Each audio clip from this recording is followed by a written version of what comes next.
A Polícia Federal está dependendo de puxar o saco de um militante político para ter a chance de fazer o seu trabalho de investigação no escândalo do Banco Master por conta de decisões tomadas por outro militante político. Isso é o que ficou escancarado em uma matéria publicada por um dos jornalistas da Globo no portal G1.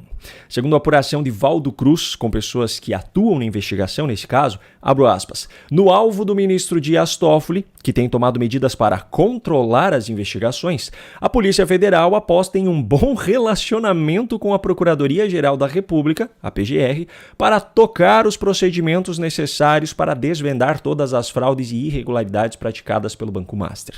Fecho aspas. Eu até separei aqui um trecho do próprio Valdo Cruz falando sobre isso pessoalmente na Globo News, para que você veja o constrangimento estampado no olhar dele. A situação com o Supremo continua complicada, né? No fim de semana eu conversei ali com pessoas envolvidas na investigação e eles continuam preocupados com a possibilidade de esse inquérito sofrer algum limite, algum controle além do desejável que possa levar a que as investigações não sejam tão aprofundadas como deveriam ser, que algum tipo de informação acabe se perdendo pelo caminho, né?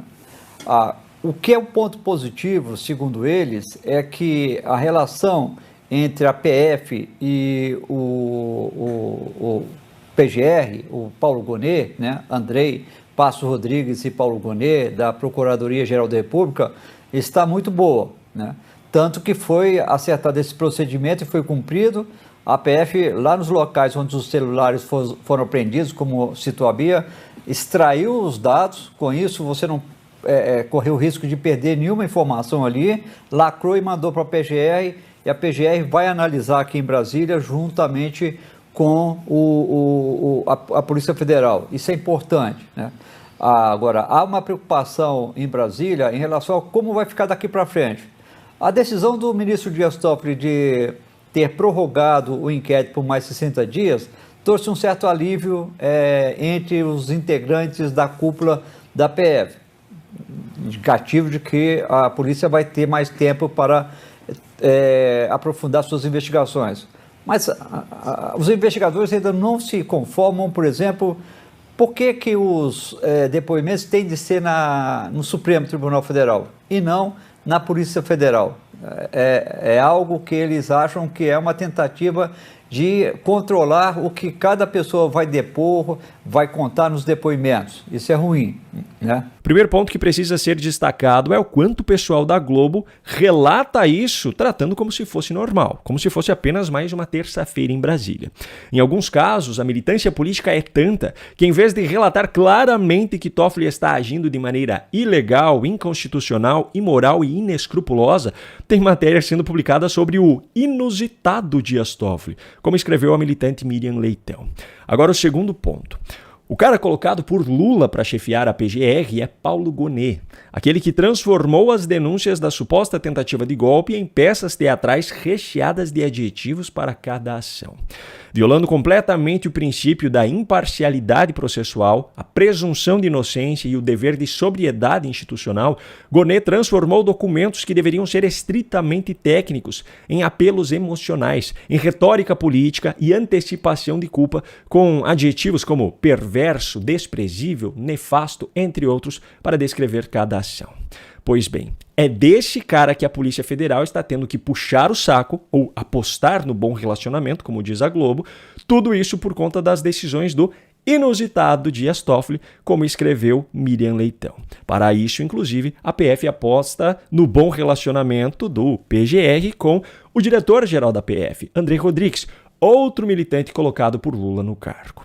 Enfim, para quem não se lembra, Dias Toffoli, o relator do caso Master no STF, além de ter decretado sigilo máximo sobre o processo, poucos dias depois de ter viajado para Lima, no Peru, em um jato particular onde também estava o advogado Arruda Botelho, que representa um dos investigados nesse caso e que curiosamente é o autor do pedido para a decretação de sigilo, além do fato da sua esposa já ter sido sócia de um dos advogados de Daniel Vorcaro, além de ter um negócio da sua família envolvido na teia de fraudes do Master, um negócio que, por sinal, foi comprado por um advogado ligado aos irmãos Batista, cuja empresa já teve uma multa bilionária suspensa pelo próprio Toffoli, curiosamente quando essa empresa era defendida pela esposa do próprio Toffoli.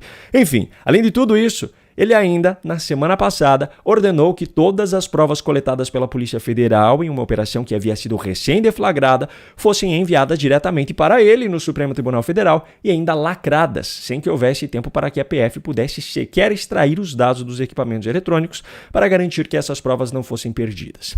Depois da repercussão negativa ao longo daquele dia, ele mudou de ideia e ordenou o envio do material à PGR, aquela que é comandada por Paulo Gonet. Vale a pena lembrar também que essa operação esteve no centro de mais uma polêmica, pois o ministro Dias Toffoli havia determinado um prazo de 24 horas para que ela fosse cumprida pela PF, o que era impossível, e ainda depois deu um esporro em público na corporação por não ter cumprido sua ordem suprema dentro do prazo. E como se tudo isso não fosse inusitado o suficiente, como escreveu Miriam Leitão, Toffoli agora ainda descarta abandonar a relatoria do caso Master no STF porque, segundo matéria publicada na noite de ontem pela Folha de São Paulo, ele não vê razão para abdicar do processo, não se considera suspeito ou impedido, segundo o que disse a interlocutores. Sinceramente, sabe quem tem responsabilidade sobre tudo o que está acontecendo hoje? A própria Constituição Federal, que permite que gente desse tipo chegue ao Supremo Tribunal Federal. A Constituição de 1988 determina que as vagas no STF sejam preenchidas por indicação política do presidente da República, desde que atendam aos requisitos de idade, de reputação ilibada e de notável saber jurídico, o que, teoricamente, é avaliado pelo Senado em sabatina. Só que, na prática, isso permite que pessoas como Lula indiquem pessoas como Dias Toffoli à Suprema Corte desse país. Um cara que não tem até hoje nenhuma pós-graduação, nenhum mestrado, nenhum doutorado, nenhum livro ou artigo relevante publicado, é simplesmente indicado ao cargo após ter advogado por anos para o próprio PT, inclusive em campanhas presidenciais do próprio Lula, 98, 2002 e 2006. O Senado, então, faz um teatrinho para fazer de conta que está avaliando o candidato e o aprova como se ele tivesse demonstrado um notável saber jurídico. Se a Constituição determinasse o preenchimento das vagas no STF somente por pessoas com pelo menos alguma especialização em direito constitucional, metade dos atuais ministros não estariam no cargo. Se a Constituição determinasse o preenchimento das vagas no STF somente por pessoas com carreira dentro da magistratura, 90% dos atuais ministros não estariam no cargo. Se a Constituição determinasse o preenchimento das vagas no STF por concurso público em vez de indicação política, provavelmente nenhum dos atuais ministros estaria no cargo e provavelmente nós não teríamos nem metade dos problemas de parcialidade que nós temos hoje dentro da Suprema Corte.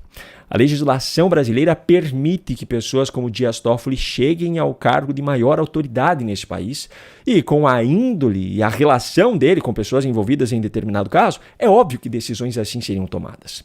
Enquanto não houver alterações na legislação, pode haver troca de ministros, pode haver descarte do sistema, pode haver um milagroso impeachment, mas os mesmos problemas vão sempre continuar acontecendo, só muda o nome do responsável pelas decisões.